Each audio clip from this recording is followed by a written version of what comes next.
وآخر دعوانا أن الحمد لله رب العالمين.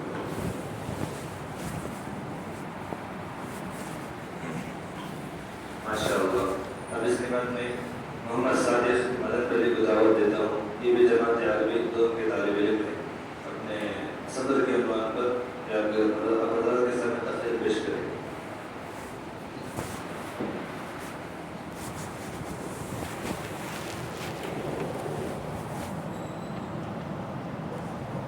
السلام علیکم ورحمۃ اللہ وبرکاتہ. الحمد للہ رب العالمین والعاقبۃ للمتقین والصلاة والسلام علی خیر خلقہ محمد وعلی آلہ واصحابہ وذریاتہ اجمعین. اما بعد. قال اللہ تبارک وتعالی اعوذ باللہ من الشیطان الرجیم. بسم اللہ الرحمن الرحیم. یا ایھا الذین آمنوا استعینوا بالصبر والصلاة ان اللہ مع الصابرین. صدق اللہ العظیم. محترم سامعین کرام، میں نے ابھی آپ حضرات کے سامنے قرآن مجید کی ایک آیت تلاوت کی ہے جس کا ترجمہ یہ ہے کہ اے ایمان والو، صبر اور نماز سے سہارا حاصل کرو. بلا شبہ اللہ تعالیٰ صبر کرنے والوں کے ساتھ رہتے ہیں. حضرات، صبر ایسی بے بہا دولت ہے جس کسی کو مل جائے وہ یقیناً خوش نصیب اور سعادت مند ہے. اس کو دنیا اور آخرت میں کامیابی اور کامرانی حاصل ہوگی. قرآن حکیم میں ایک مقام پر صبر کرنے والوں کو ان الفاظ کے ساتھ بشارت دی گئی ہے، اور آپ ایسے صابرین کو بشارت سنا دیجئے جب ان پر کوئی مصیبت پڑتی ہے تو وہ کہتے ہیں کہ ہم تو اللہ ہی کے ملک ہیں اور ہم سب اسی کی طرف لوٹ کر جانا ہے. اسی طرح مشرکین اور یہود کی ایذا رسانیوں کے مقابلے میں مسلمانوں کو صبر اختیار کرنے کی دعوت ان الفاظ میں دی گئی ہے. اور اگر صبر کرو گے اور پرہیز رکھو گے تو یہ تاکید احکام میں سے ہے. حدیث میں وارد ہوا ہے انما الصبر عند الصدمة الاولى.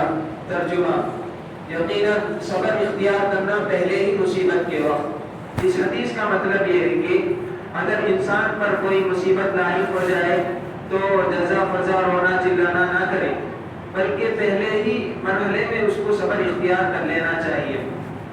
اگر جزا فضا کرنے کے بعد صبر کیا تو عند اللہ اس کا کچھ بھی اجر و ثواب نہیں ملے گا.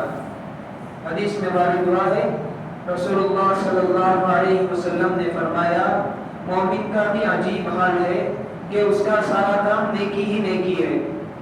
اگر اس کو خوشحالی پہنچتی ہے تو وہ اللہ کا شکر ادا کرتا ہے، اور اگر بدحالی پیش آتی ہے تو وہ اس پر صبر اختیار کرتا ہے، اور یہ صبر اختیار کرنا اس کے حق میں بہتر ہوتا ہے.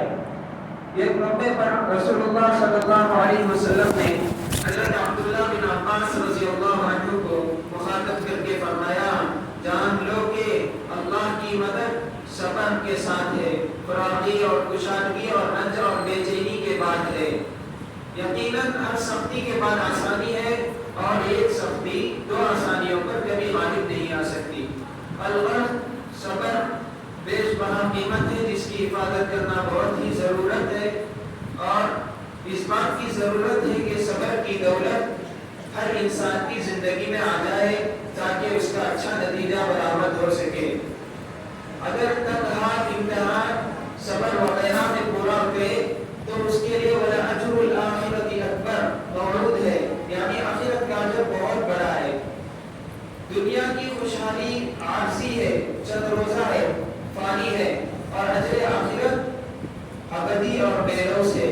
اجر عاقبت کا امیدوار دنیاوی تنہائی سے کیوں دل تنگ ہونے لگا. اللہ رب العزت ہمیں ہر موقع پر صبر کی توفیق عطا فرمائے، اور جو صبر پر اللہ تعالیٰ نے ثواب مقرر کر رکھا ہے ہم اس کے مستحق بن سکیں. آمین. وآخر دعوانا الحمد للہ رب العالمین.